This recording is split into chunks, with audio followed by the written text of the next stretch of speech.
Buonasera e benvenuti al TG Sicilia, le principali notizie di questa edizione. Palermo violenta, un operaio prima pestato e poi spinto nella tromba dell'ascensore, in prognosi riservata al civico per un'emorragia cerebrale. Un turista tedesco è stato picchiato in via Macheda. Catania è ancora in terapia intensiva all'ospedale Cannizzaro, il paziente proveniente dalla Campania colpito dal virus West Nile, il primo caso riscontrato in città. L'infettivologo Jacobello, virus grave solo nell'1% dei casi. 14 arresti dopo una maxi operazione antimafia tra Agrigento e Porto Empedocle, trovati Kalashnikov, droga e denaro in contanti. È rientrato in Italia lo scorso lunedì. Antonio Mazzeo, il professore e attivista messinese, è stato ricevuto al comune. Ha sottolineato la necessità di una cessazione del conflitto, ma ha anche raccontato la drammatica esperienza vissuta. Politica è passato al gruppo misto della Camera Maglio Messina dopo aver lasciato a sorpresa Fratelli d'Italia. Una scelta difficile ma ponderata, ha scritto sui social, valuterò se lasciare anche la Camera. Catania 50 milioni per il rilancio della zona industriale, priorità alla sicurezza con massicci interventi che serviranno anche al decoro ed alla funzionalità dell'area. Domani bollino nero sulle strade siciliane, sul fronte meteo le temperature torneranno ad alzarsi nei prossimi giorni, ma non come a luglio. Calcio, c'è attesa per l'amichevole di lusso tra Palermo e Manchester City, intanto sul mercato ore decisive per il portiere Klinsmann. Il Catania ha ufficializzato Martic e Corbari, 1 anno di contratto per il primo, 2 per il secondo, si lavora anche per un altro innesto in mediana.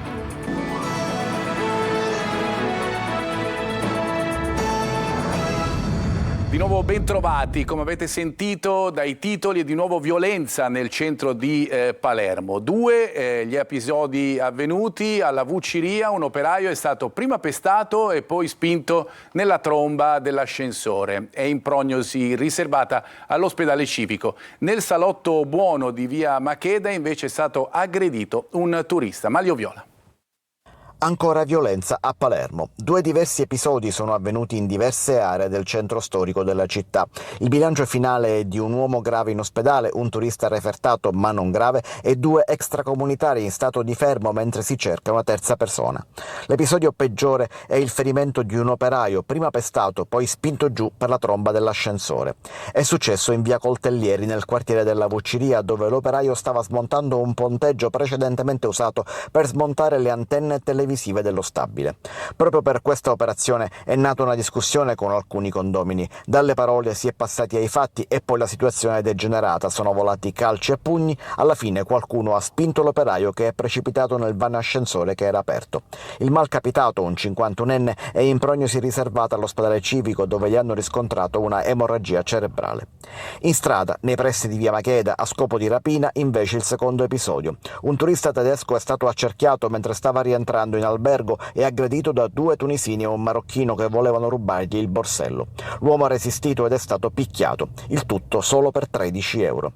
Il malcapitato è stato soccorso dal 118 e refertato in ospedale, le sue condizioni comunque non sono gravi. I carabinieri hanno bloccato poco dopo 2 giovani di 20 e 21 anni mentre si cerca il terzo complice. Recuperato anche il borsello con il magro bottino. Grave incidente stradale sulla statale 417, la Catania-Gela, all'altezza di Caltagirone.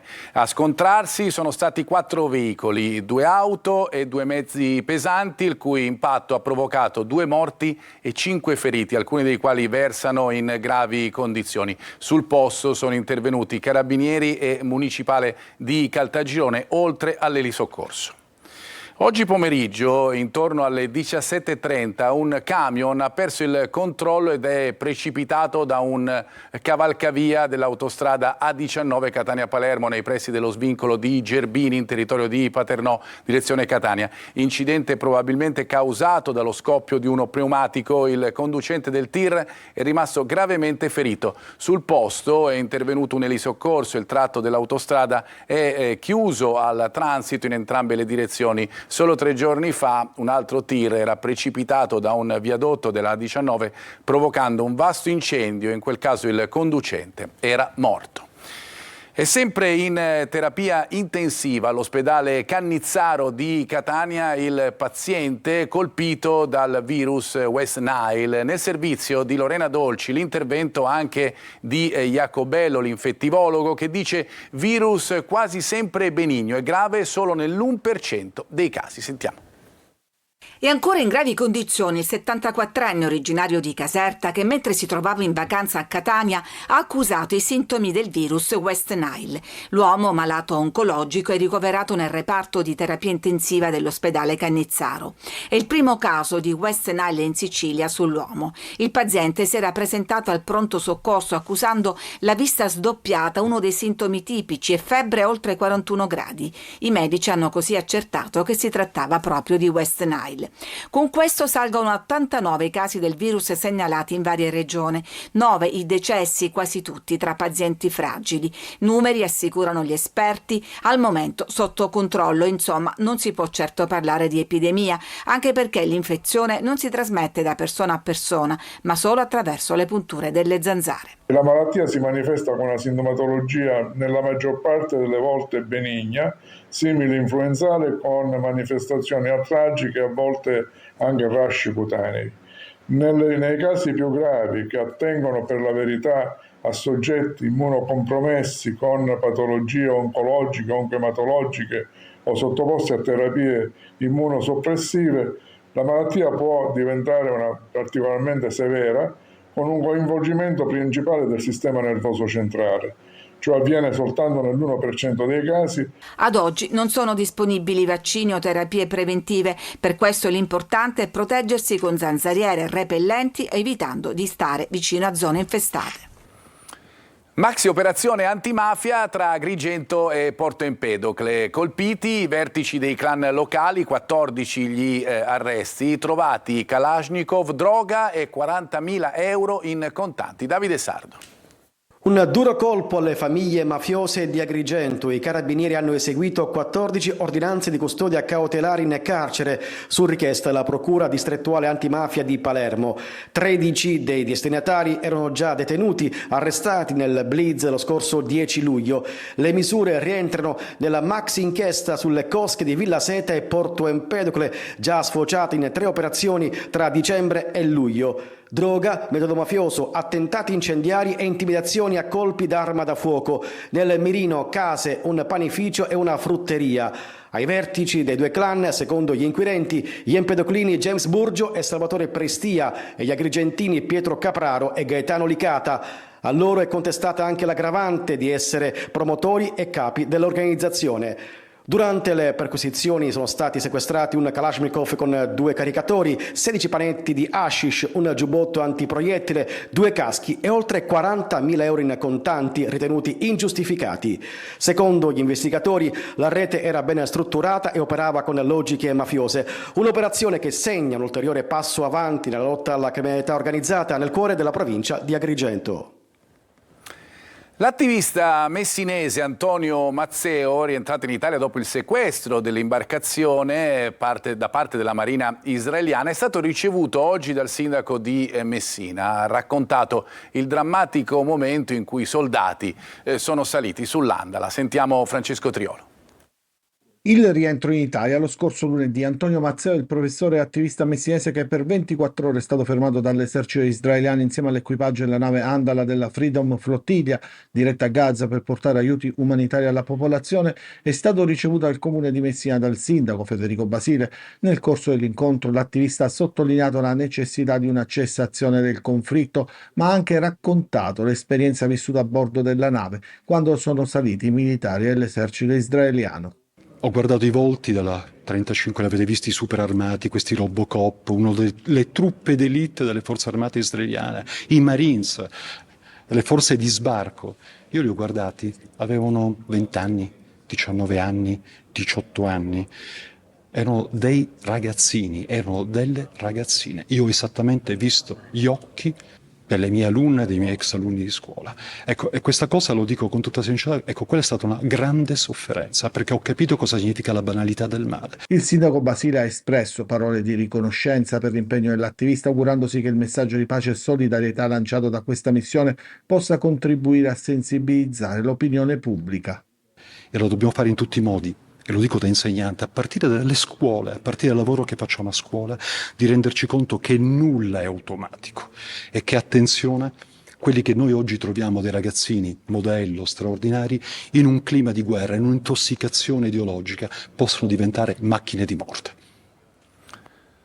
La politica adesso è mistero sull'addio del deputato Amalio Messina passato alla Camera dal Partito di Fratelli d'Italia al gruppo misto. Non c'è un motivo unico, dice il deputato attraverso un post social. Maglio Viola.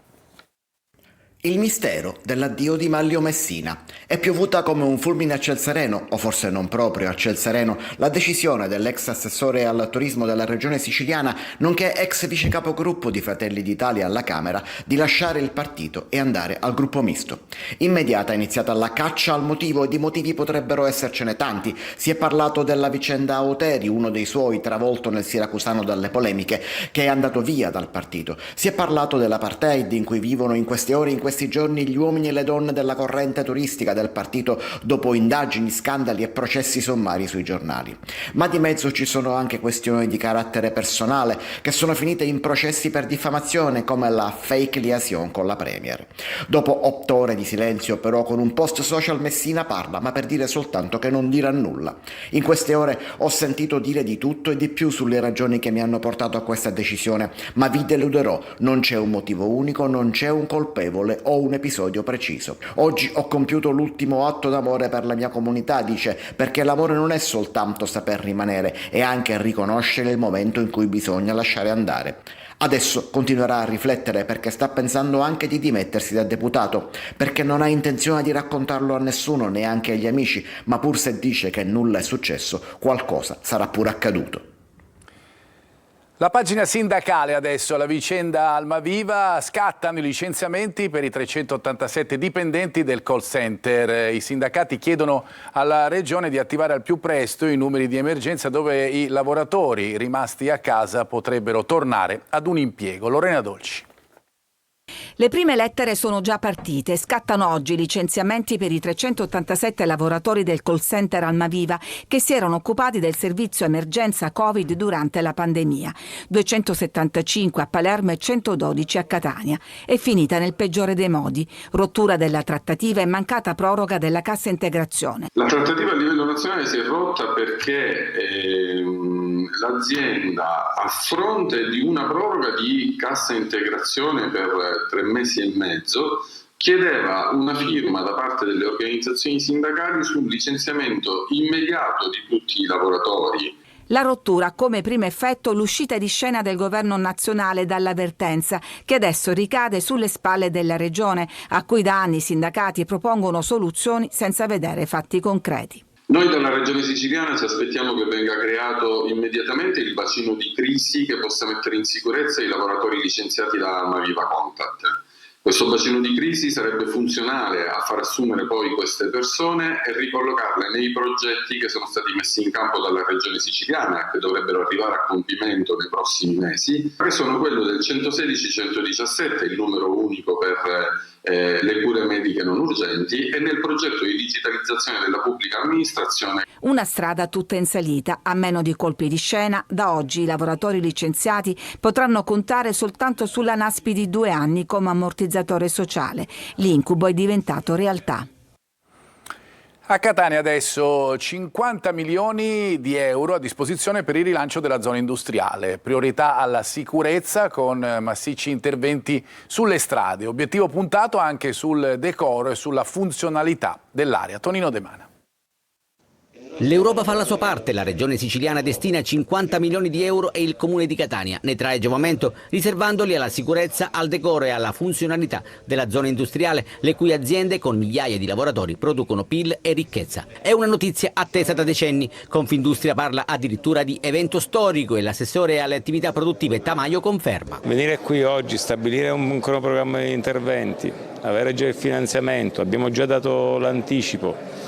E sapere che già il 26 agosto ci sarà la prima gara per l'intervento dell'area industriale è un grandissimo passo in avanti. Doppiamente soddisfatto il sindaco trentino che detiene la delega alla zona industriale. La priorità è la sicurezza, ci sarebbero tante priorità, perché avremmo anche voluto concentrare la nostra attenzione sulla linea industriale e quindi sugli scarichi fognari. Non possiamo fare tutto, cominciamo con questo, gli interventi sono ancora tanti da compiere, ma intanto registriamo il risultato favorevole di quello che stiamo producendo. Affollato il tavolo tecnico a Palazzo degli Elefanti, dove non sono mancati spunti propositivi e qualche velata polemica, specie sul problema fognature e relativa balneabilità della playa. Non dimentichiamoci che a margine della zona industriale abbiamo una spiaggia bellissima che rappresenta l'immagine turistica di Catania, quindi speriamo che a questi interventi si aggiungano anche gli interventi delle fognature per garantire sia l'industria che il turismo. E poi c'è il problema acqua, come sottolinea Attanasio. Noi abbiamo tante altre cose da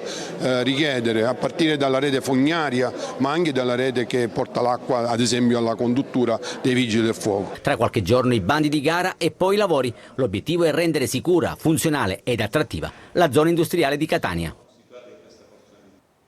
E restiamo a Catania. Il Consiglio Comunale ha approvato all'unanimità il nuovo regolamento per la gestione dei rifiuti, l'igiene urbana e il decoro. Tra gli elementi principali vi è l'adozione estesa del sistema di raccolta domiciliare porta a porta, articolato per zone e tipologie di rifiuto, con l'obiettivo di ridurre la produzione di indifferenziato e aumentare le percentuali di raccolta differenziata. I contenitori assegnati alle utenze sono dotati di sistemi di riconoscimento elettronico per il tracciamento dei conferimenti.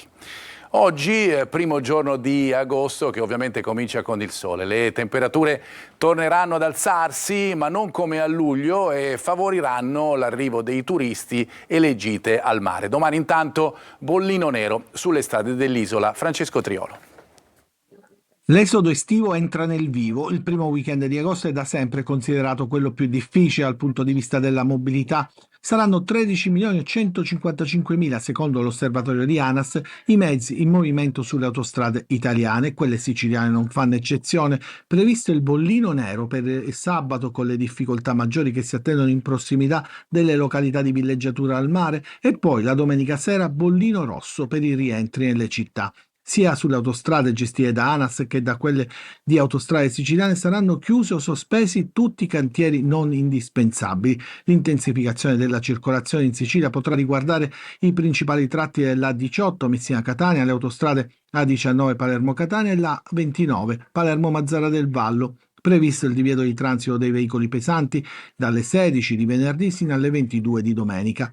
Predisposto un aumento del dispositivo di sicurezza della polizia stradale sulle principali arterie, soprattutto per l'utilizzo delle cinture di sicurezza, il rispetto dei limiti di velocità ed i controlli legati alla guida sotto l'effetto di alcol o droga. Sarà anche un inizio di agosto sotto il segno del sole e del caldo, che torna a fare capolino nell'isola. Le temperature sono in risalita, ma non si dovrebbe arrivare ai picchi registrati a metà luglio. Solo nelle aree interne orientali si potrebbero toccare punte fino a 36-37 gradi.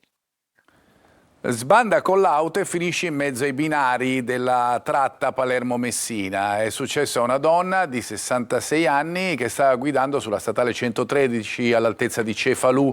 Per fortuna in quel momento non c'erano treni in transito. I vigili del fuoco hanno estratto la donna dalle lamiere del SUV e l'hanno affidata alle cure dei medici. Il mezzo è stato tolto dai binari con l'autogru. Per alcune ore il traffico ferroviario è rimasto interrotto. A Giarre si è conclusa la 7ª edizione del Gran Galà Premio Radio Universal TV fra musica e il buon umore dell'attore Maglio Dovì. Orazio Longo.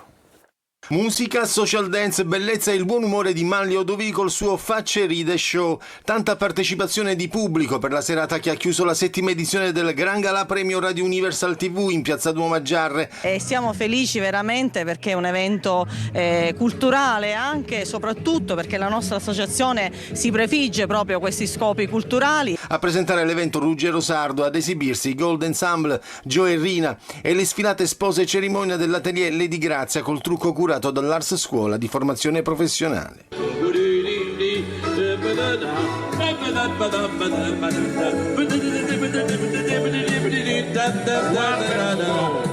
Tanti i premiati, dal dirigente scolastico Giovanni Lutri all'europarlamentare Ruggero Razza, dalla giornalista di Telecolor e Antenna Sicilia Roberta Lunghi al presidente del Giarre Calcio Massimo Santoro e anche l'attore Bruno Torrisi, l'istituto comprensivo De Roberto di Zafferana, la Sport Enjoy Project, i ballerini Gio e Rina e l'assessore all'ecologia del comune di Giarre Giuseppe Cavallaro. La musica, a Catania arriva a sorpresa Ricky, già vincitore di Amici, e adesso in radio con un tormentone in coppia con l'intramontabile Lorella Cuccarini. Eva Spampinato.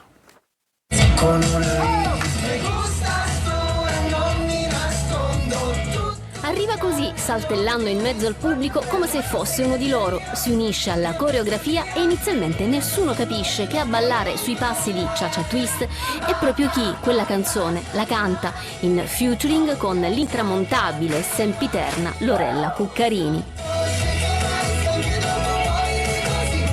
Una inaspettata sorpresa per Joy Di Stefano e Rina, la coppia di coreografi più social d'Italia, mentre erano intenti a coreografare il balletto tormentone in un lido catanese, dettando i passi a tantissime persone.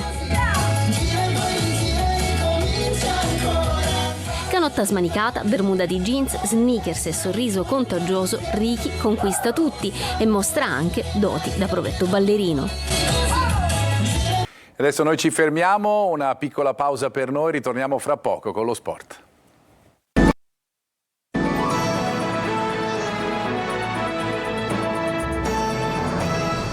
Ben ritrovati, adesso la pagina dello sport, il calcio con il Palermo che ricomincerà ad allenarsi lunedì, intanto si gode qualche giorno di vacanza. Sul mercato rosanero al lavoro per il portiere Klinsmann del Cesena. Marco Gulla. Terminato il ritiro, il Palermo si gode qualche giorno di vacanza in attesa di riaccendere i motori in vista di impegni più importanti e quelli ufficiali. La roadmap rosanero prevede la ripartenza lunedì da Torretta, un amichevole giorno 6 contro la seconda formazione di Palermo, ovvero l'Athletic Club, che giocherà in Serie D, poi giorno 9 la sfida al Barbera contro il Manchester City e giorno 16 l'esordio in Coppa Italia contro la Cremonese fuori casa. 16 giorni in cui il Palermo di Inzaghi dovrà ulteriormente crescere per iniziare nel migliore dei modi il campionato. Organizzazione forte e il lavoro che abbiamo fatto ora è molto importante. Secondo me siamo molto forti, certo dobbiamo fare di più per avere pronti per la stagione. Mercato, nodo portiere, il direttore sportivo Ostia al lavoro per Klinsmann del Cesena. Il direttore generale del club romagnolo Corrado Di Taranto ha confermato che c'è una trattativa in corso. Al Cesena potrebbe andare Gomis, che ha comunque fatto bene e impressionato Inzaghi. Intanto sono stati resi noti orari e giorni delle partite delle prime 3 giornate di B. Il Palermo esordirà sabato 23 agosto alle 21 con la Reggiana, alla seconda rosanero sempre in casa, sabato 30 con il Frosinone. Nel terzo turno, domenica 14 settembre alle 17:15 l'impegno in casa del Sudtirol. Il Catania ha ufficializzato gli acquisti di Martic e Corbari, già da giorni in ritiro con la squadra. Il Trapani prosegue con le cessioni, mentre il Siracusa ha preso Damian, ex Casertana. Sergio Colosi.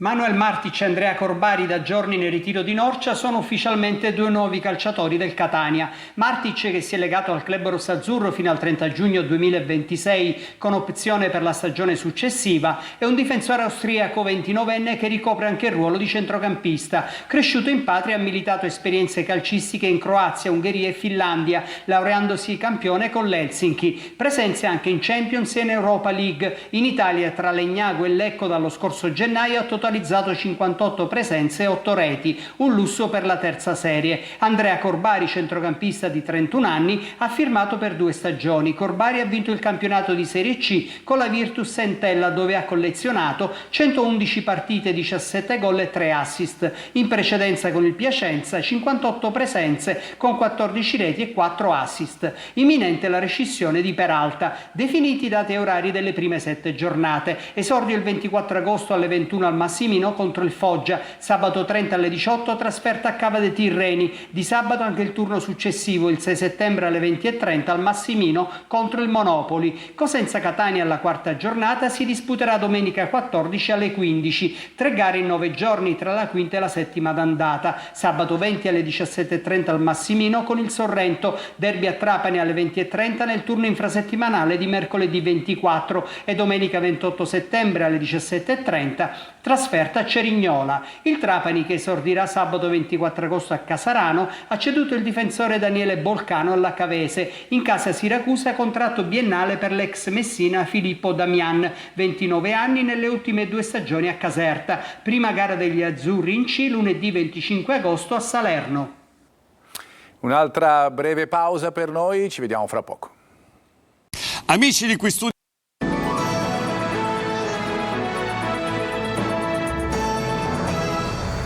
È davvero tutto per questa edizione, grazie per averci seguito, a tutti voi una buona serata.